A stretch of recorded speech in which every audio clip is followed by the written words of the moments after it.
On va terminer la révision du chapitre avec l'aire d'un triangle quelconque.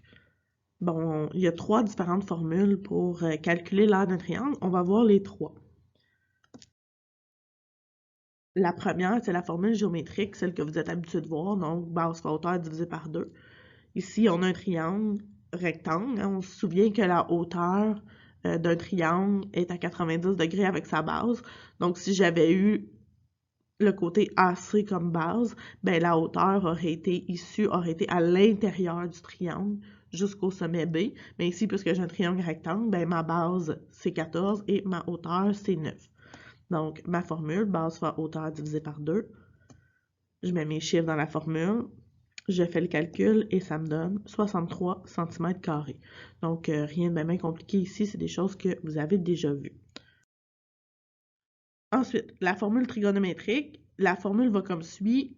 A fois B, c'est des minuscules, donc c'est des segments, des mesures de côté. Sin C, donc sin de l'angle C, divisé par 2. Ici, il faut faire attention, ça prend vraiment deux côtés et l'angle entre ces deux côtés-là. Si on regarde notre exemple, ben ici, j'ai pas un triangle ABC, j'ai un triangle DEF. Donc, je vais prendre E fois F, sin de D, divisé par 2. Je mets mes chiffres et je fais le calcul. 31,03 cm². Finalement, la dernière formule, c'est la formule d'Héron. Pour utiliser cette formule-là, il faut commencer par calculer petit p, qui est le demi-périmètre. Donc, le demi-périmètre, ici j'ai un triangle GHI, donc G plus H plus I divisé par 2, qui est la moitié du périmètre. Faites attention quand vous le calculez dans votre calculatrice. Tu ne peux pas dire à la calculatrice 14,14 plus 13,42 plus 12,81 avec le signe divisé une barre 2 points, là, divisé par 2. La calculatrice va faire la priorité des opérations. On va juste diviser le 12,81 par 2. Donc, c'est important de faire la somme en haut et ensuite le total divisé par 2. Ça me donne 20,19. Ensuite, je mets tout ça dans la formule. Là, ça fait une grosse formule.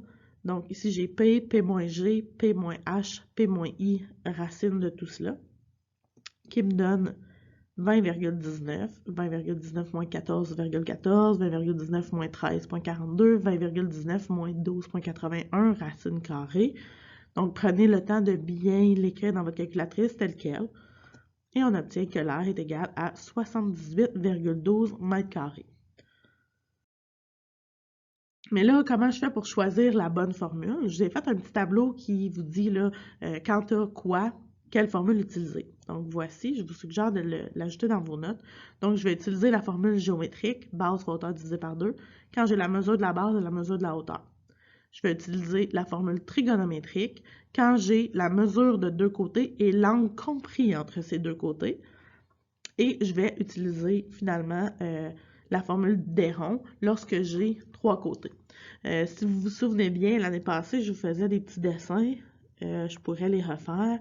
Donc, la formule géométrique, on l'utilise avec la hauteur et la base.